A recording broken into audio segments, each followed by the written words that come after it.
A lot of people might have started to feel that the Cavs are becoming a lot stronger than the Mavs, and considering the losses that the latter have had piling up for themselves, they wouldn't be wrong to assume that. But that doesn't mean that there's no hope. Learning from your mistakes is the way to get better at something. So let's look at their 105-90 loss against the Cavs and think about what could be done better. But first, a reminder about our brand new giveaway. We're giving away a PS5 with a copy of NBA 2K22 and Madden 22. All you have to do is watch the full video, leave a like, comment the keyword hidden in the video, and make sure you're subscribed. It's that simple. First off, how did the Mavericks lose? The Cleveland Cavaliers defeated the team 105-90 on a Wednesday night in December, and it happened during the first match of the season between the teams in Dallas. Donovan Mitchell scored 34 points, which included 25 during the first half, and that's how he led all scorers. Every Cavs starter managed to score in double figures. On the other hand, the Mavs were led by Luka Doncic, who had 30 points alongside 5 rebounds and 6 assists, while the Dallas team trailed by almost 12 to 18 points for the entirety of the game. They were never fully in it in the first place. They began the first quarter down 16-2, and while they flashed some signs of life after that, they only managed to bring the game back into single figures once they were in the second half.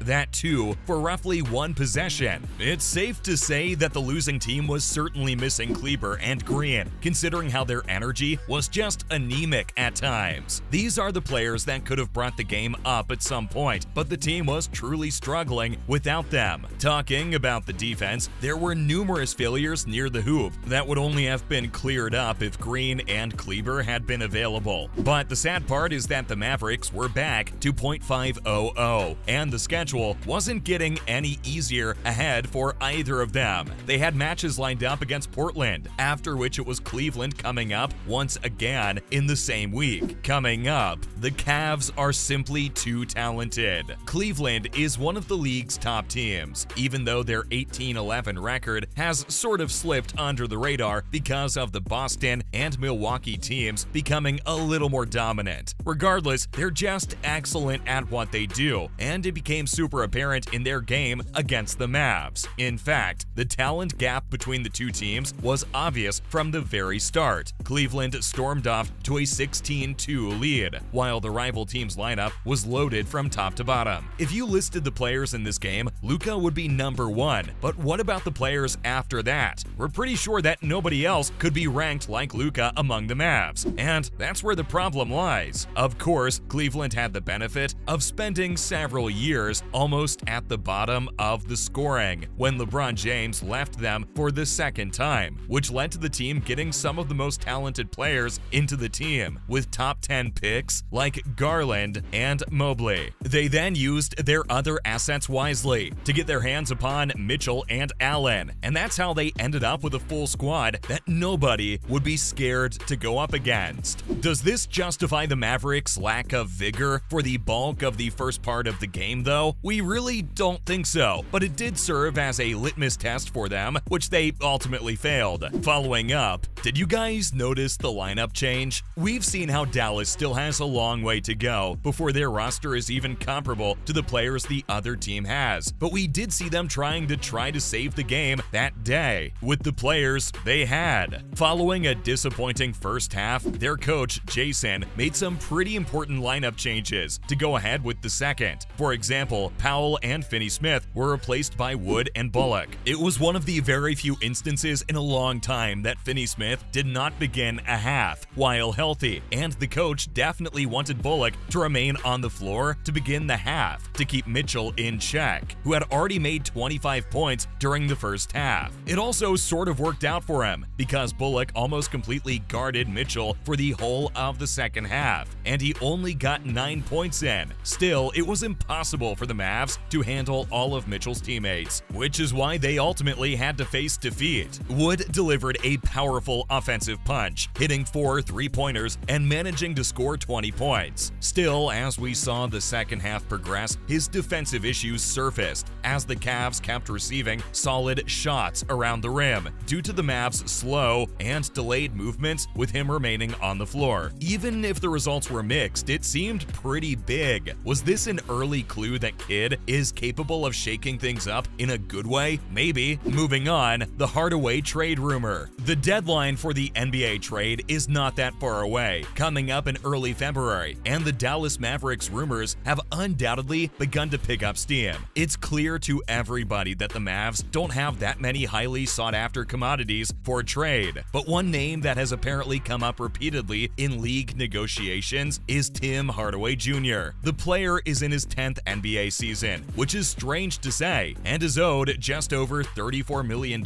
in the next 2 years. His Dallas career has been a roller coaster ride, from the virtual afterthought during the Kristaps Porzingis deal to becoming an ace shooter under Carlisle, which garnered him another large contract. Both Fedor and Stein feel that the Mavs are willing to trade Hardaway, and the team that might be interested in him is Cleveland, which would presumably send LeVert back in a straight exchange. This player, just like Tim, is a wing scorer and has had a pretty bumpy career, with even their salaries being nearly the same. Still, several minor distinctions between the two may make this move worthwhile for Dallas. This is because, firstly, LeVert's contract is coming to an end. The money saved wouldn't be enough to sign a max player during this season, but it would definitely help make a possible Wood re-signing more viable, among the other benefits that it could bring. Up next, the Mavs need to focus this season. We admit that basketball is a pretty chaotic game, and runs are important, but Dallas must remain focused and tune in for the entire 48 minutes. During their losing streak, there had been extended periods of inactivity, which is probably what ends up bringing them down. The team will have to understand that they won't have any simple wins at any point this season, which is why they have to stay focused if they want to reach the playoffs and get a chance to make a run. They surged out to a 15-4 lead against the Raptors to start the game last season, but Toronto gained the advantage during the second quarter, after which the Mavs were only able to score 21 points during the third quarter. A week after that, they conceded 70 points in the first half against the Celtics and couldn't narrow the distance despite a solid second half. If the last season can prove to be any kind of lesson for the team, they need to pick themselves up and not lose whenever they have a slow start. Not everybody gets out on the floor with all their energy, but if they manage to stay focused for the entire duration of the game, they'd pick themselves up whenever they see an opening for themselves. Losing hope is never the answer, which is what they have to tell themselves as well. Moving on, their performance isn't all bad. The Mavericks' 2 victories earlier in December were outstanding, as we saw them beat Phoenix at home before flying to Denver to beat the Nuggets. All of it consecutively, and we were actually pretty surprised. Since 2016, teams have only won 18 games in Denver, while on their second night of a back-to-back, just like the Mavs did over here. So we know this was a rare thing. Finney Smith in particular really impressed us all in that game, hitting 3-pointers down the stretch to keep the team in the game, after which he eventually gave them the edge for good. But the problem with 2 wonderful wins like those is that one horrible loss may ruin the feel entirely, and their loss against the Bucks soon became that sad defeat, and it'll be remembered for a long time. Hardaway missed 2 free shots against Denver with about 3 seconds remaining, and this might seem pretty minute, but it helped Dallas because Denver didn't have any timeouts, and Murray had to shoot from half court, but it predicted bad things to come from the very start. The misses pretty much led to the Mavericks' worst free throw shooting action in the team's history, as they managed to shoot 10 of 24 from the line against Milwaukee. That was the match Dallas had to win, and they blew it in probably the worst way you'll ever see. Since then, the team's post-game performance has remained bad throughout the season. Finally, it's in the little details. We don't know why, but lately, it seems like a pretty hit-or-miss scene when it comes to the Mavs, considering how they sometimes manage to bag some spectacular victories, but other times fail pretty miserably.